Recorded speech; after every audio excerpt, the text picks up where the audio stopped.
vì ta bên con khi đứng hay khi ngồi, và con đây sẽ không bao giờ đơn chia, bởi ta bên cạnh con đây. Hỡi con, còn lo lắng chi? Lòng con tin quyết có Cha luôn hằng bên, và không ngao núng khi sống ở trong Ngài. Cậy trong nơi Chúa mỗi bước đường con đi, có Cha sợ gì gian nguy. Chúa ơi, đời con cần Cha. Vì có Giêsu lòng con thái an, có Giêsu lòng vui chứa chan. Ngài là sức mới cho con. Vì có Giêsu lòng con kiên định, có Giêsu lòng con vững tin. Giêsu là chính năng lực của con.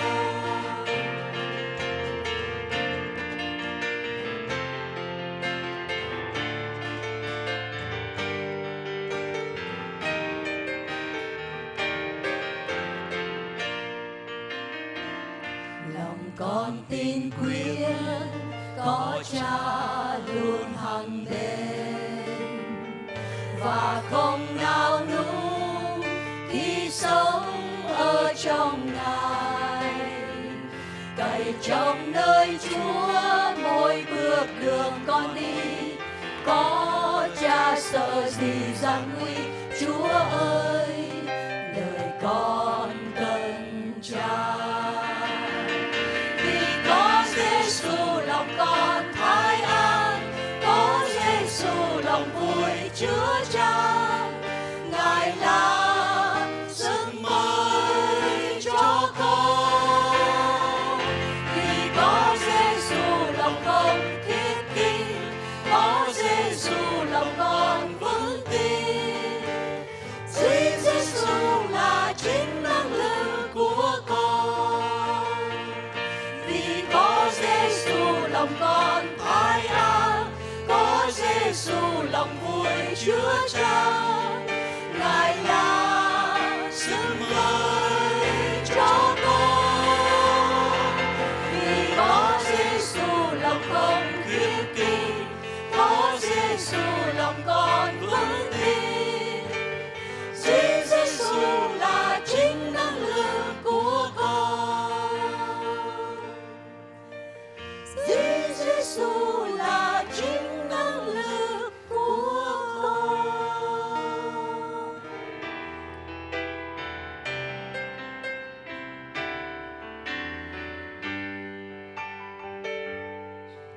Giờ này trọn cả tâm hồn con hướng lên nơi Cha từ ái. Lòng con ước ao khát khao gặp Ngài, lạy Cha yêu, nguyện được nghe tiếng Cha dạy khuyên, dẫn đưa con từng bước, dìu con đi theo đường lối Cha.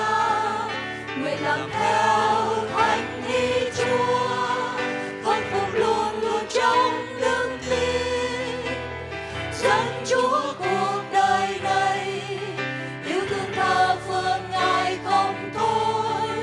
Nguyện làm theo thánh ý Chúa, khâm phục luôn luôn trong đức tin, con quyết đi theo Ngài không đổi thay.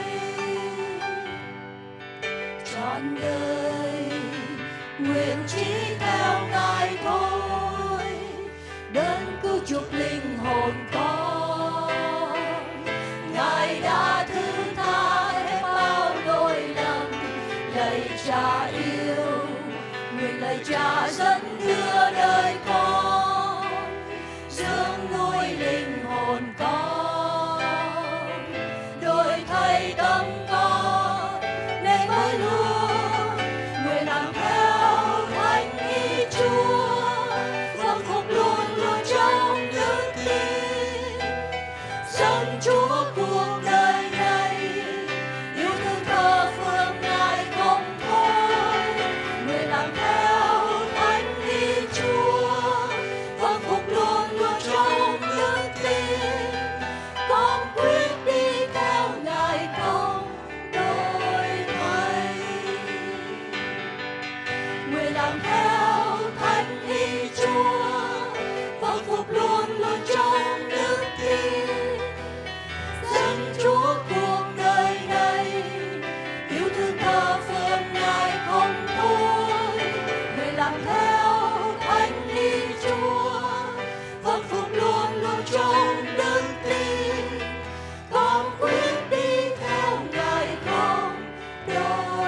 Mến Chúa điều gian kín tin, ai ơi một lòng trung tín. Mến Chúa điều gian tối cao, ai ơi hết lòng ghi sâu. Vì chính Thiên Chúa trên trời là đấng uy quyền, Ngài rất nhân hiền, hằng mến thương ta. Mến Chúa yêu người điều răn trọng nhất, mến Chúa yêu người trở nên chứng nhân. Hãy sống đến một môn để Chúa thắp sáng tin mừng, kết nối tình thương. Yêu thương điều răn Chúa trao, anh em sẽ chia cơm áo. Yêu thương điều răn Chúa giang, anh em kết chặt tình thân. Vì chính Thiên Chúa trên trời sai xuống cho đời bằng chính con Ngài giải thoát muôn dân. Mến Chúa yêu người điều răn trọng nhất, mến Chúa yêu người trở nên chứng nhân. Hãy sống nên một môn để Chúa thắp sáng tin mừng, kết nối tình thương.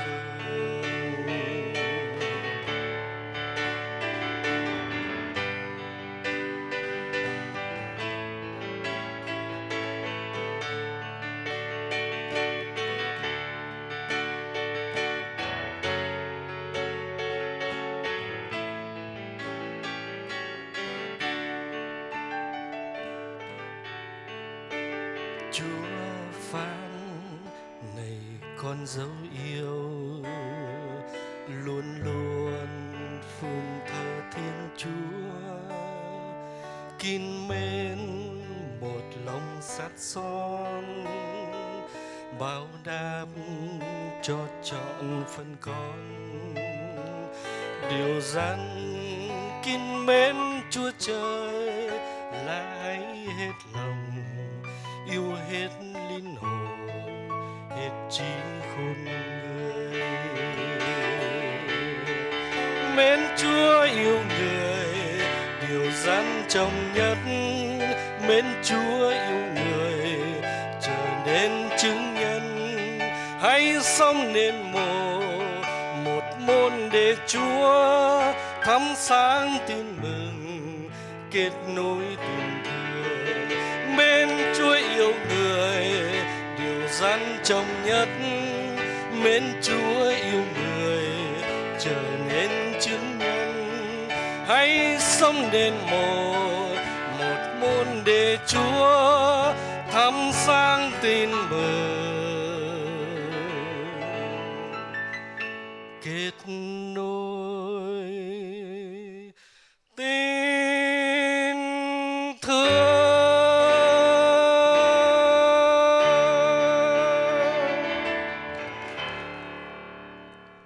Bấy giờ các vị sứ đồ, các vị trưởng lão và cả hội thánh cùng đồng lòng chọn một số người giữa vòng họ để phái đi với Phao-lô và Ba-na-ba đến Antioch. Đó là Giu-đa, cũng được gọi là Ba-na-ba và Si-la. Hai vị đó là những người lãnh đạo giữa vòng anh chị em tín hữu. Họ trao cho hai vị ấy một bức thư viết rằng: anh em chúng tôi là các sứ đồ và các trưởng lão kính gửi các anh chị em tín hữu trong các dân ngoại ở khắp miền Antioch, Syria và Cilicia lời chào thân ái. Vì chúng tôi có nghe rằng một số người từ giữa chúng tôi ra đi, mặc dù không được chúng tôi ủy nhiệm, đã tự ý nói những lời gây hoang mang tinh thần anh chị em. Vì thế, chúng tôi đã đồng lòng chọn những người đại diện chúng tôi cùng đi với hai anh em yêu dấu của chúng ta là Ba-na-ba và Phao-lô để đến với anh chị em. Họ là những người đã từng liều thân vì danh Chúa Giêsu Christ, Chúa chúng ta. Vậy chúng tôi phái Juda và Sila đi để chính miệng họ sẽ nói với anh chị em những điều ấy. Vì Đức Thánh Linh và chúng tôi thấy rằng tốt nhất là không nên đặt trên anh chị em một gánh nặng nào nữa ngoài những điều cần yếu sau đây. Đó là anh chị em phải kiêng những thực phẩm cúng cho các thần tượng, chớ ăn huyết, chớ ăn thịt thú vật chết ngạt và chớ gian dâm. Anh chị em giữ được những điều ấy là tốt rồi. Trân trọng kính chào. Vậy sau khi được tiễn biệt, phái đoàn xuống Antioch, họ mời hội thánh nhóm lại và trao bức thư. Khi anh chị em đọc thư xong, họ vui mừng vì những lời khuyên bảo. Cả Juda và Sila đều là các tiên tri. Hai người dùng nhiều lời để khuyên nhủ và làm vững mạnh đức tin của anh chị em. Sau khi ở đó một thời gian, họ được anh chị em tiễn họ ra đi bình an để về với những người đã sai phái họ. Tuy nhiên, Sila quyết định ở lại đó.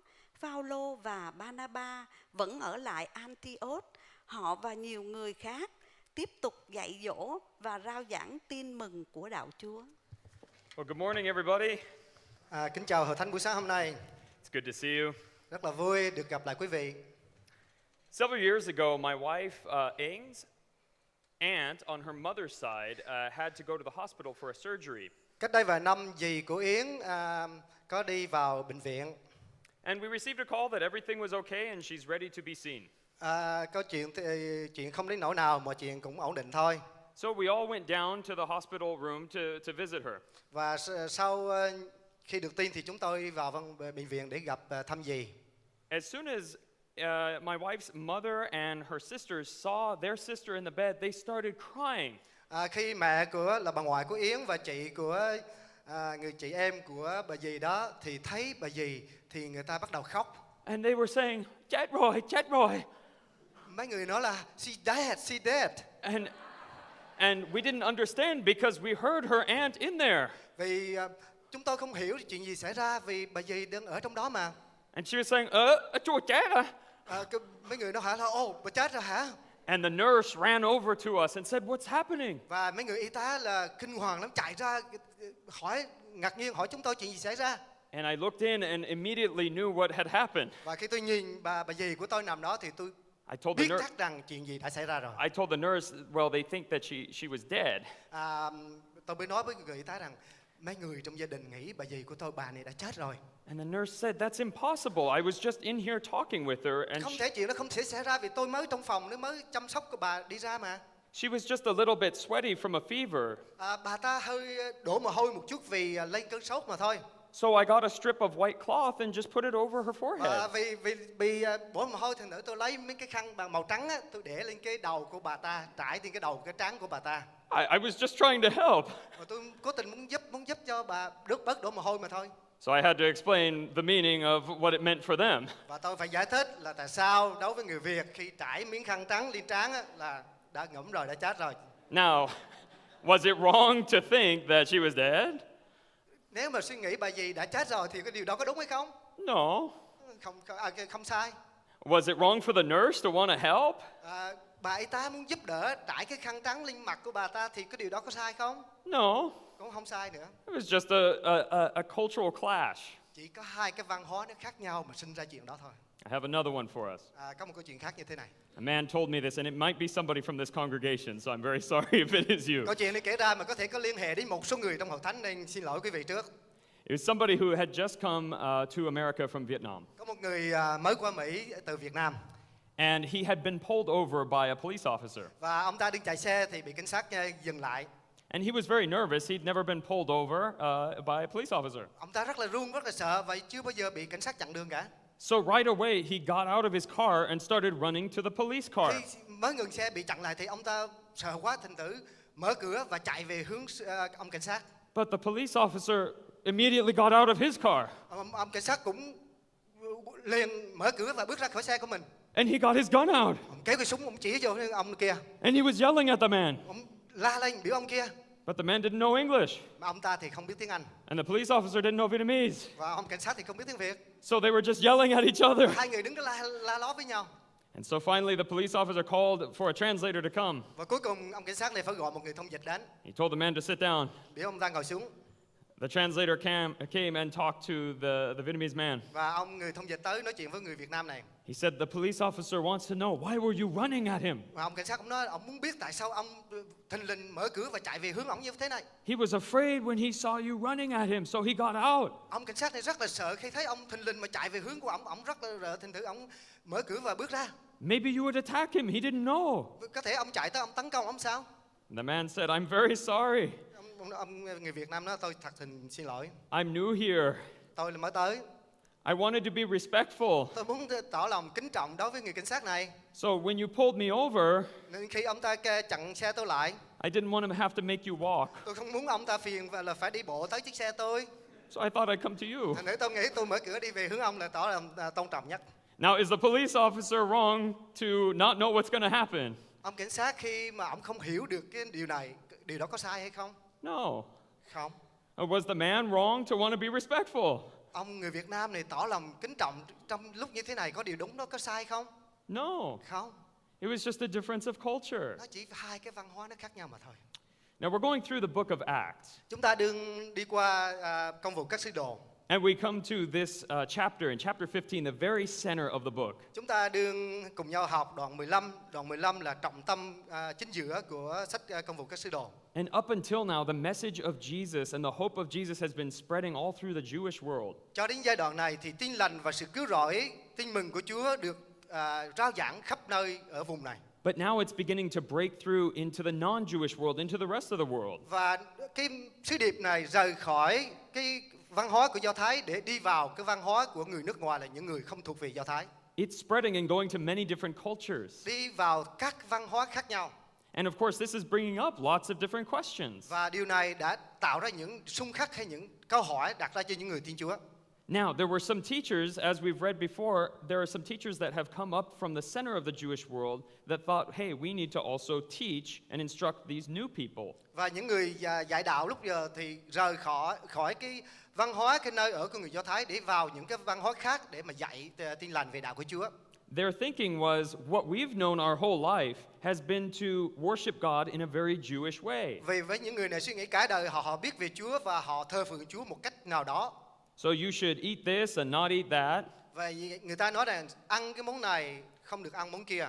And you may have to be circumcised. Và cần phải cắt bì. Now, it's one thing if I was new to a faith and you just say, hey, don't eat this. Khi tôi mới tin Chúa và một người nói rằng không được ăn điều này, không được ăn món này. But if you're going to tell me that I have to cut off a piece of my body, I'm probably going to be upset. Cái chuyện không ăn thì cũng không sao, nhưng mà một phần mà biểu cắt một phần của cơ thể mình để chứng tỏ niềm tin của mình thì điều đó rất là kinh sợ. So there was much tension going on. Thành thấy có những cái xung khắc và của các văn hóa khác nhau lúc bây giờ. These people who were going up to teach and who had these ideas may have had good intentions. Những người mà dạy đạo từ cái nguồn gốc của Do Thái thì họ có cái ý định tốt mà thôi. They were just trying to stick to what they knew. Họ muốn giữ những điều mà họ đã học và biết. They wanted to play it safe. Họ muốn rao giảng tin lành của Chúa một cách rất là an toàn. But because of that, they didn't fully see the grace of God working through this new culture. Nhưng mà họ không hiểu rằng cái sự ân sủng của Chúa, ân điển của Chúa là nó vượt qua cái biên giới của văn hóa. And so they began placing unnecessary burdens and requirements on these new Vì vậy believers. họ đã đặt để những cái điều không cần thiết cho những người mới tin Chúa. Now, their question was, what does it really look like to be saved? Câu hỏi được đặt ra là được cứu có nghĩa là như thế nào? Their thought was, if you do these things, that looks like what a real Christian should be. Người ta nói rằng nếu mình làm những điều này thì có nghĩa rằng chứng tỏ mình là người Cơ Đốc nhân. First, you must be Jewish like us. Trước là phải biến trở thành một người Do Thái như chúng tôi. And then you'll be able to experience God. và khi đó sau đó mới kinh nghiệm được Đức Chúa Trời. Well, the church down in Jerusalem had gotten word of this and had written this beautiful letter back up to the church in Antioch up north. Vì vậy, hội thánh tại Jerusalem đã viết lá thư này để gửi lên hội thánh Antioch. This was a big decision that would affect, well, all of us here today. Và lá thư này đã ảnh hưởng đến những người thời bấy giờ và đến chúng ta ngày hôm nay. They were afraid of what these people were doing, which is called legalism. Và họ sợ rằng những cái pháp lý mà các hội thánh tạo ra nó ảnh hưởng đến niềm tin của họ. Legalism is when we put our preferences or our personal convictions onto other people. Những pháp lý mình tự đặt ra và mình áp đặt người khác phải đi theo cái điều của mình suy nghĩ và mình tin. So my question today is it still possible that we can do this to other believers? Câu hỏi hôm nay được đặt ra là ngày hôm nay chúng ta vẫn còn áp đặt những cái điều pháp lý mà mình nghĩ là đúng riêng mình cho người khác hay không? Is it possible that sometimes we place unnecessary burdens on other people? Có khi nào chúng ta vẫn tiếp tục đặt những cái nặng không cần thiết của mình lên người khác hay không? Do we say that you need to be a certain way in order to really be a Christian? Có khi nào chúng ta nói là phải theo Chúa, người Cơ Đốc phải hành động, ăn nói một kiểu như thế này? And the answer is yes. Đúng, chúng ta vẫn còn làm điều đó ngày hôm nay. We can easily fall into this. Chúng ta dễ bị rơi vào cái cạm bẫy cái điều này. Larry Osborne is a pastor in San Diego who had written a book called Accidental Pharisees. Một người ông mục sư Larry Osborne là ông có viết một cuốn sách gọi là những người Pharisee ngẫu nhiên. And he has identified several ways in which the modern church can still fall into sort of a legalistic trap. Và ông nhận thấy rằng hội thánh hiện tại có một số cạm bẫy mà hội thánh vẫn vấp phải ngày hôm nay. And even though our intentions may be good, at times it cannot come out so well. Mặc dù cái ý định và lòng của chúng ta muốn đưa ra nó có ý tốt mà thôi, nhưng mà cái kết quả của nó thì không phải như điều chúng ta mong ước. And we may end up chasing people away Và chúng ta có thể vô tình xua đuổi người khác khi người ta tìm đến Chúa. because they do not share our same personal convictions. Vì họ không có chia sẻ, họ không có đồng cái quan điểm và suy nghĩ như chúng ta. Here are 4 different ways that can kind of look in the church. Và có 4 điểm mà chúng ta có thể cùng nhau nghiên cứu học hỏi. He identifies classic legalism. Người này đặt ra những cái trường phái pháp lý có tính cách cũ xưa. It looks like this. Nó như thế này. Somebody comes into our church. Có một người bước vào hội thánh chúng ta. They have tattoos. Người thì xăm đai mình. And we start to give them some looks. Và chúng ta bắt đầu có cái nhìn không thiện cảm về với người này. We start to glare at them a little bit. Chúng ta bắt đầu liếc nhìn thấy người này. Are they in a gang? Chúng ta liếc thấy người này. How can they be a Christian? They have tattoos. Cơ đốc nhân mà tại sao xăm mình đầy người như vậy? And then you learn that they got the tattoos after they became a Christian. Mà những không phải xăm mình trước đầu mà xăm mình sau khi tin Chúa mới xăm mình, cũng nguy hiểm chứ. They might have Jesus tattooed on their chest. Họ có thể có cái hình Chúa được xăm trước ngực của họ nữa chứ. Here's another one. Có cái này nữa. Playing cards. Chơi bài ha. You know they're up to no good.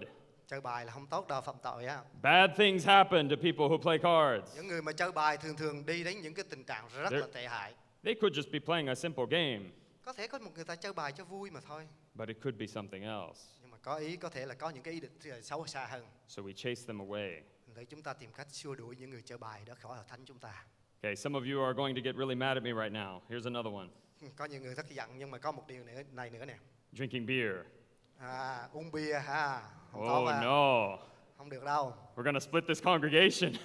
Nói như vậy, nói chuyện uống bia chắc mình phải chia hội thánh ra làm hai quá. You have a beer? Có một chai bia để uống không? The Holy Spirit must have left you. Nếu uống bia, Chúa Thánh Linh không ở cùng chúng ta đâu. There's no way that they can have this and also be a Christian. Làm thế nào tay cầm chai bia mà một tay kia nghĩ là mình là Cơ đốc nhân được? Now, could drinking beer and playing cards and having tattoos, could those be personal convictions for you? Uống bia hay là chơi bài hay là xăm mình, cái điều đó là những điều riêng tư của mình. Yes, of course. Đúng là những cái chuyện riêng tư của mình. And if to you those things are no good and you want to avoid them, that is okay. Nếu chúng ta suy nghĩ những điều đó không tốt cho mình mà muốn tránh thì nên tránh. If those are convictions from God, then hang on to those convictions. Nếu điều đó Chúa nhắc nhở mình thì mình hãy nắm giữ cái sự nhắc nhở của Chúa dành cho mình. But we must not be too quick to put those convictions on other people. Nhưng mà mình đừng để cái điều mà Chúa đặt để trong lòng của mình lên cho người khác. Now, here's some more subtle ways that this can sneak into our church. Có những một số điều nó cũng len lẻn vào hội thánh của chúng ta. There are radical Christians out there who are very sacrificial and giving. Có những người rất là nóng cháy và trong sự dâng hiến. Do we value sacrifice? Chúng ta muốn thấy cái sự dâng hiến của tín đồ không? Có phải không? Yes. Do we value giving and being generous? Và chúng ta tôn quý những cái người có lòng rộng rãi dâng hiến vào công việc Chúa. Of course. Dĩ nhiên rồi. But when we start to look at other people and the things that they have, and we look down on them for not being as sacrificial, Nhưng mà khi chúng ta thấy một số người họ có nhiều của cải mà họ không có dâng hiến như theo cái suy nghĩ của mình thì mình bắt đầu nhìn xuống, mình coi thường họ. that's where we go wrong. Cái điều đó không đúng đâu. It's a very nice car you have out there in the parking lot. Anh chị có chiếc xe đẹp quá ha. Brand new, huh? Mới mua hả? Ooh, it looks expensive. Nhìn có vẻ đắt tiền, đắt giá lắm. I mean, if it were me, I would probably buy a cheaper car Nếu mà tôi mua chiếc xe rẻ tiền thôi. and give the extra money to Jesus. Nhưng mà dâng cái số tiền còn lại đó, dâng vào công việc của Chúa. But that's okay. Không sao đâu. Wow, this is a great new house that you have. Wow, anh chị có cái nhà đẹp quá ha. Wow, how many rooms? Có mấy phòng vậy? Oh, 4, huh? 4 phòng luôn. Whoa. Well, if it were me, Nếu mà tôi đó ha, I would just have my family sleep in the kitchen nếu vậy tôi dồn hết cả nhà ngủ trong bếp thôi. and rent out all the rooms Còn cho thuê lại 4 phòng kia để lấy and tiền. give the money towards missions. Rồi lấy tiền để dâng vào công việc truyền giáo. But that's just, that's just me. Tôi suy nghĩ vậy thôi. We create a culture of legalism when we do that. Chúng ta vô tình tạo ra một cái thế giới, một cái pháp lý riêng cho mình. When we place our personal convictions on others. Mình để những điều Chúa nhắc nhở mình For lên some, trên cuộc đời của người khác. for some people, it comes through your biblical knowledge. Có nhiều người thì có sự hiểu biết về Kinh Thánh. You remember what Leviticus 12 says, right? Ông có biết Lê Vi Ký đoạn 12 nói gì không? I don't even know how to pronounce Leviticus. Tôi không biết phát âm chữ Lê Vi Ký làm sao mà mình biết cái Lê Vi Ký đoạn 12 nói gì. I'm new here. Tôi mới tới mà tôi mới đi nhóm nhà thờ này thôi. Must not be a Christian yet, right? Như vậy là anh chưa phải là cơ đốc nhân phải không? You need to know everything forward and backwards. Anh phải học thuộc Kinh Thánh, đọc ngược và đọc xuôi và đọc ngược cả cuốn Kinh Thánh mới được. Here's another one. Có cái này nữa nè. There are some Christians in the church who believe that their small group or that even their whole church has it right and the rest of Christianity has it wrong. Có một số người nghĩ là nhóm nhỏ của mình, cái vòng quanh nhỏ của mình là đúng. Còn hội thánh lớn, hội thánh mà được thành lập lớn, cái vĩ đại sai rồi, không có đúng đâu. The way that we do small group, the way that we do church, the way that we do worship, that is the correct way to Cái do it. cách mà nhóm nhỏ tôi thờ phượng Chúa, hát ca ngợi thông công mới là đúng, còn cái cách của quý vị là sai rồi. I hope all those other Christians out there get it right one day. Hy vọng các mấy tín hữu khác đi hội thánh lớn một ngày kia sẽ nhận thức điều sai của họ mà họ trở lại với Chúa. That's what it looks like to really follow Jesus. Như vậy mới là đi theo Chúa đó. These sort of things can be divisive. Những điều chúng ta vừa đi qua có thể chia rẽ hội thánh rất là nhiều. And it takes a certain sensitivity to understand where people are coming from. Chúng ta cần phải có tinh thần tế nhị để biết rằng cái hoàn cảnh mỗi người đến từ đâu. The church in Jerusalem knew that these things may be a burden to newer cultures. Hội thánh Jerusalem hiểu rằng những cái điều mà đặc để này có thể trở thành gánh nặng cho hội thánh Antioch. So they assembled this letter and said, you know what, let's write this letter in the nicest way possible to kind of clarify some things. Vì vậy họ họp với nhau, họ nói hãy gửi một thư tín lên cho hội thánh để làm rõ một số vấn đề để cho không gây cho sự trở ngại và gánh nặng cho hội thánh Antioch. They recognized that many of the Jewish customs of the Old Testament have been fulfilled in Jesus Christ. Và họ ý thức được rằng có một số điều luật ở trong Cựu Ước chính Chúa Giêsu đã thực hiện và đáp ứng rồi. That certain foods have been made clean. Những số thức ăn đã được thanh sạch rồi. And that you don't need to be circumcised. Và không cần phải chịu phép cắt bì như người Do Thái nguyên gốc. All of these things have already been fulfilled by Jesus. Tất cả những cái điều luật này chính Chúa Giêsu đã đáp ứng và thỏa đáng rồi. As they write this letter, one of the first things that should be mentioned is the way that the letter was written. Một điều mà chúng ta cần để ý là cái cách mà lá thư được viết gửi cho họ thánh Antioch. It was written in a very Greek way. Cái lá thư này viết gửi cho họ thánh này với cái văn hóa và cái ngôn ngữ của người Hy Lạp. Was the church in Jerusalem very Greek? Hội thánh ở Jerusalem có ảnh hưởng của văn hóa Hy Lạp nhiều không? Hy Lạp nhiều không? It's the center of the Jewish world. Đây là hội thánh ở trung tâm của người Do Thái. What do we think? Quý vị nghĩ sao? No, not very.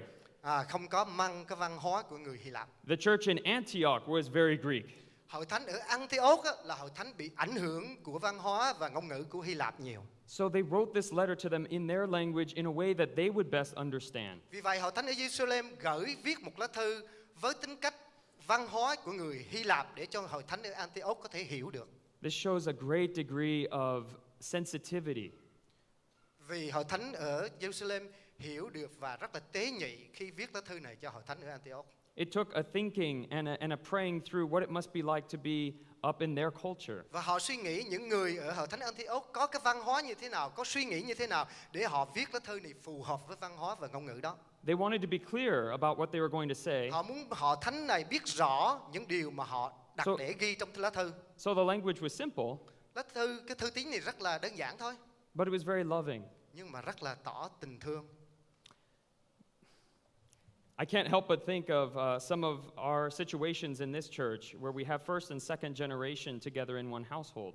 Tôi luôn luôn suy nghĩ đến hội thánh của chúng ta ở đây. Chúng ta cũng có hai cái văn hóa và hai cái thế hệ đương sinh hoạt trong hội thánh. And many parents, of course, want their children to have that deep relationship with Jesus.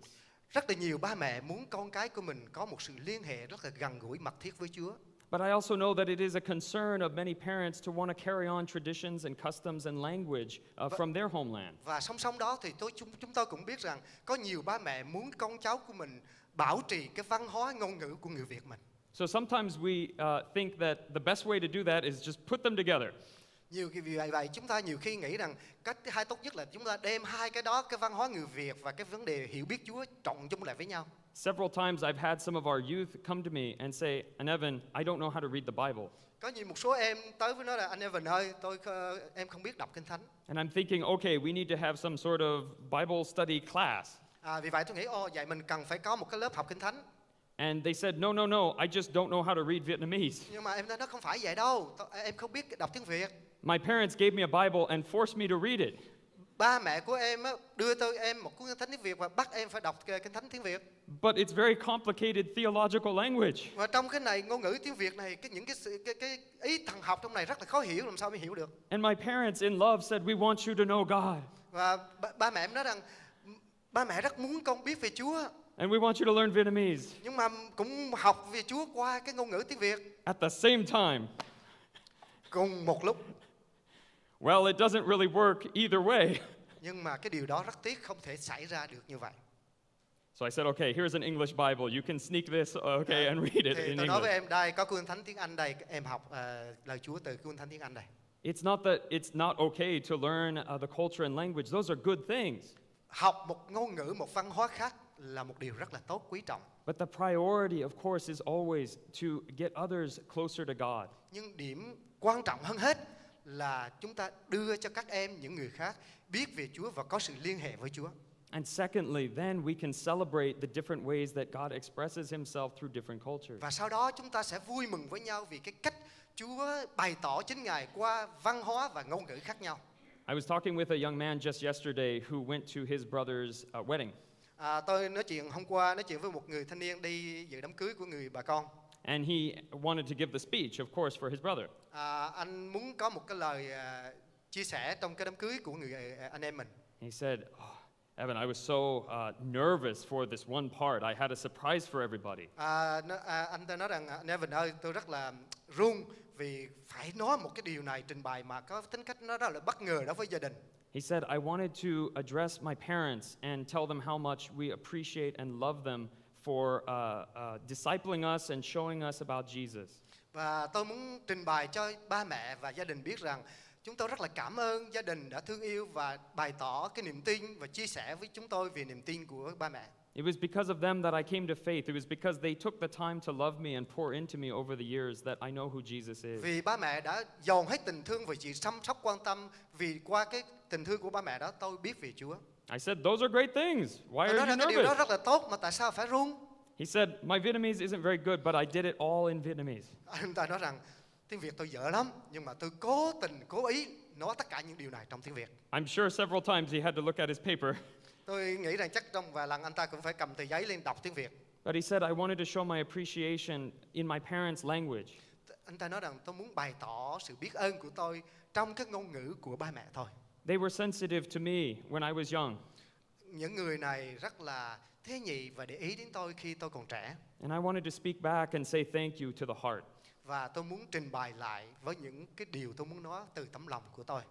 And so we can appreciate when we look at this, the structure of this letter back to the Antioch church. Và khi chúng ta nhìn lại cái lá thư mà được cấu trúc một cách cẩn thận của Hội Thánh Giê-ru-sa-lem gửi cho Hội Thánh Antioch, We could tell that this was poured over with prayer and with love. vì chúng ta biết rằng khi người ta để ý như vậy là lá thư chứa đựng được tình yêu thương và sự cầu nguyện của những người viết lá thư này. And this was it was a way of showing that, look, I care about you and I want you to know in a way that you will best understand. Và đây là một cách Hội Thánh của Giê-ru-sa-lem nói cho người Hội Thánh Antioch rằng chúng tôi quan tâm đến quý vị và chúng tôi muốn quý vị biết về Chúa một cách riêng tư và rõ ràng theo cái suy nghĩ và cái văn hóa của quý vị.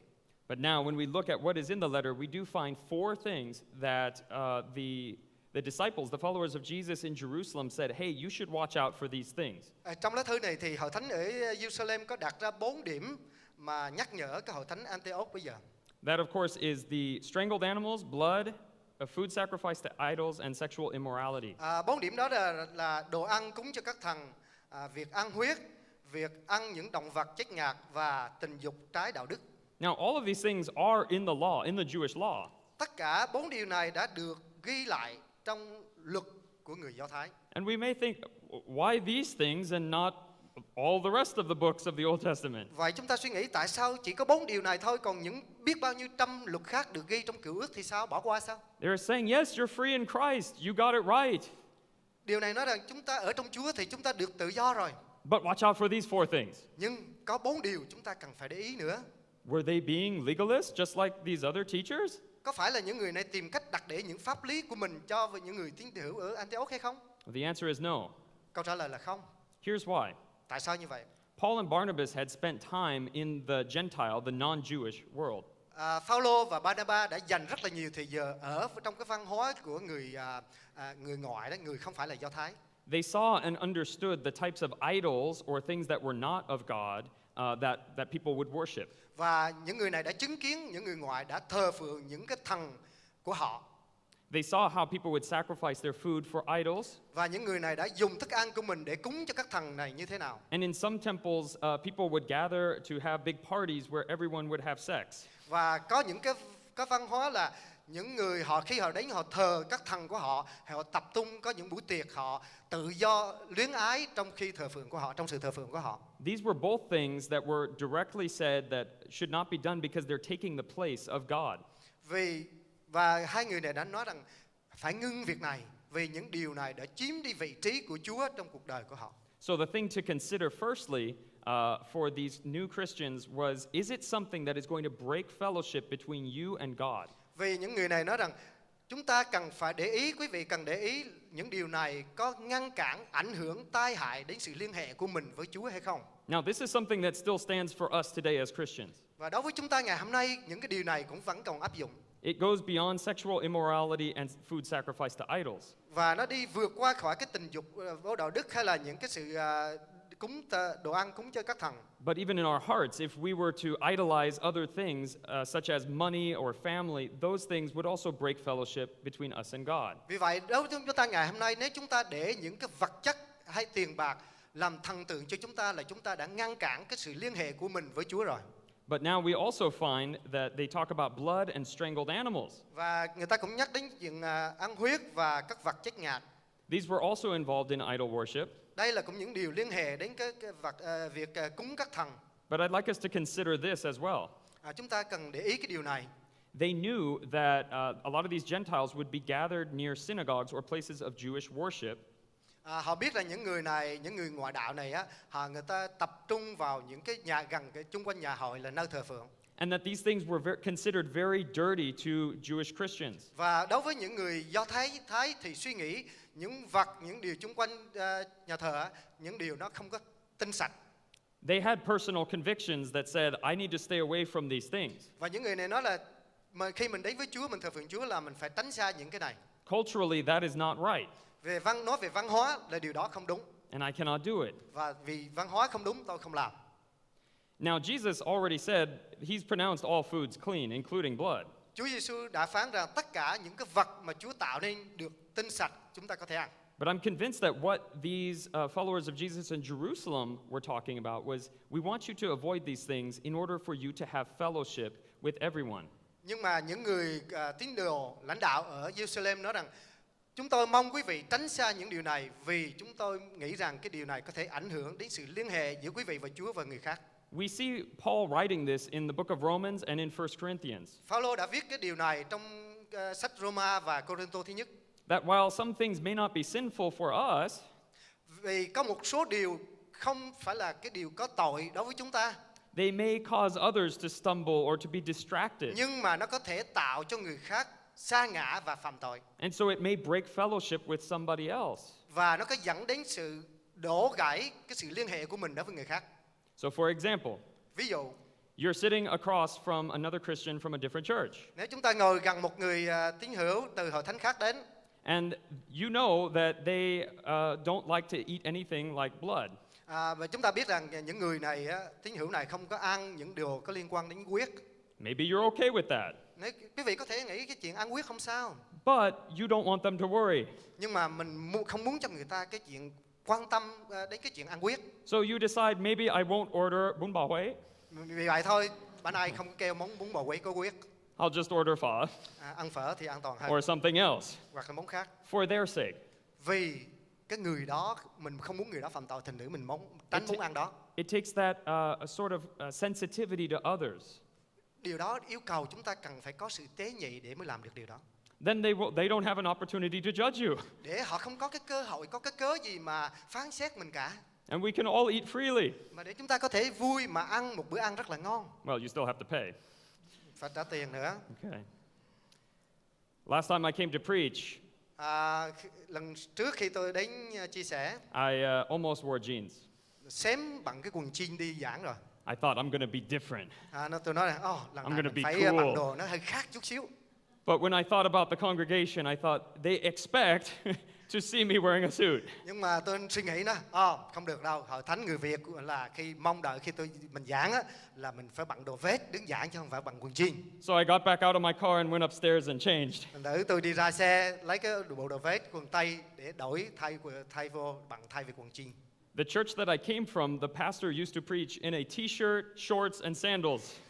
Tôi đi nhóm hội thánh trước á, là mục sư á, bằng cái áo mazo, bằng quần sọt và mang đôi giày dép xăng đanh mà thôi. It was a church of 3,000 people. Mà hội thánh này chỉ có 3.000 người thôi. Is that okay? Điều đó có được hay không? Sure, it was culturally appropriate. Được chứ, vì văn hóa cái hội thánh đã cho phép như vậy. Nobody thought about it. Không có ai suy nghĩ quan tâm chuyện đó cả. So if he were to come here, we may kind of question it a little bit. Nhưng mà những người tới đến thì mình đặt câu hỏi tại sao như vậy nè. I'm glad that I wore a suit today for all of you. Rất là vui là sáng hôm nay tôi bận bộ căm lê rất là đẹp, chỉnh tề. But I'm also sad because I realized that I'm behind this thing, Và tôi rất là tiếc vì tôi đứng phía sau đó, thành thử quý vị không thấy bộ đồ đẹp của tôi. and it really wouldn't have mattered because you can't see my pants anyway. Thành thử nếu mà tôi bận quần bò hay là quần tây thì cũng không có ai biết cả. How are we able to authentically carry this out? Làm thế nào để chúng ta quan tâm đến người khác một cách rất là chân thành? We know that on one hand, we don't want to put our personal convictions on other people. Chúng ta không muốn đặt để những cái nặng hay những điều gì mình suy nghĩ là đúng đến cho người khác. At the same time, we want to think, is this going to break fellowship with me and God, or is this going to break fellowship with me and others? Nhưng mà đồng một lúc chúng ta suy nghĩ những điều mình làm có ảnh hưởng tai hại đến sự liên hệ của người đó với Chúa, với mình với Chúa, với mình với người khác hay không? We are all broken human beings. Chúng ta đều sa ngã theo cái lối riêng của mình vì chúng ta là con người. We will always be tempted to look down on others. Chúng ta luôn luôn bị cám dỗ là khinh thường người khác. We We will always be tempted to not be sensitive to others. Chúng ta luôn luôn bị thu hút là không có để ý đến người khác. But it takes the healthy realization of Jesus' life Và chúng ta phải có nhận thức mạnh mẽ rằng Chúa Giêsu đã làm được điều đó. to help this become a reality in ours. Và cái sự thực tế chính nơi Chúa Giêsu đã ảnh hưởng đi vào đời sống chúng ta. The fact that Jesus is the master of the universe, Chúa Giêsu là đấng tạo hóa lên cái vũ trụ, tạo nên cái vũ trụ này. but was willing to become man and put on human flesh, Nhưng mà Ngài sẵn sàng trở thành con người như chúng ta, mặc thân xác như chúng ta. and to submit to the customs of a culture. Và Ngài sẵn sàng đầu phục dưới cái văn hóa mà Ngài đang sống về lúc bấy giờ. We think about Jesus in the synagogue going through the customs of his time. Chúng ta biết rằng Chúa đi vào nhà hội cũng lập và giảng theo cái văn hóa của thời bấy giờ. And even celebrating in very Jewish ways. Và vui mừng theo cái văn hóa của người Do Thái. But at the same time, able to reach those outside of his culture. Nhưng mà cùng một lúc, Ngài cũng sẵn sàng bước ra bên ngoài cái văn hóa của người Do Thái để gặp gỡ và chia sẻ tin mừng của Ngài cho những người không phải là Do Thái. That he was able to break custom Để Ngài có thể phá đi những cái văn hóa thường xuyên của mỗi người. in order to reach somebody who was lost. Để tìm cứu những người bị thất lạc.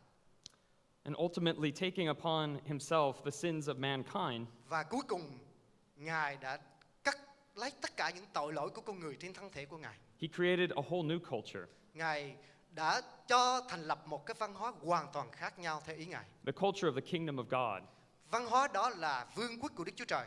Which reaches beyond all culture, race, language, and Và cái văn customs. hóa của Đức Chúa Trời, của Chúa Giêsu này, nó vượt qua tất cả những hàng rào của văn hóa khác.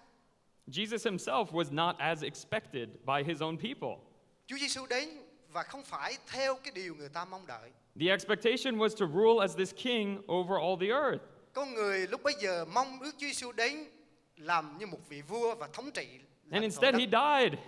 Thay vào đó thì ngược lại thì Chúa bị đóng đinh, bị chết. But he was also risen again, Nhưng mà Ngài đã sống lại. which is unexpected Đó là một điều người ta không ngờ. and not traditional.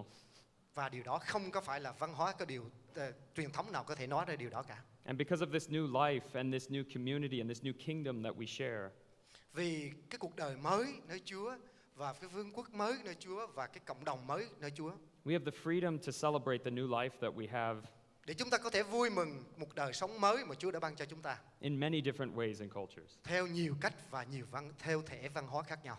So in conclusion, we don't place our personal convictions on others. Vì vậy, để kết thúc, chúng ta đừng đặt để những cái điều gì mình suy nghĩ cho mình đấy với cho người khác. We avoid things that we know will break fellowship between us and God. Mình tránh những điều mà có thể phá đi sự liên hệ giữa mình với Chúa và liên hệ mình với người khác.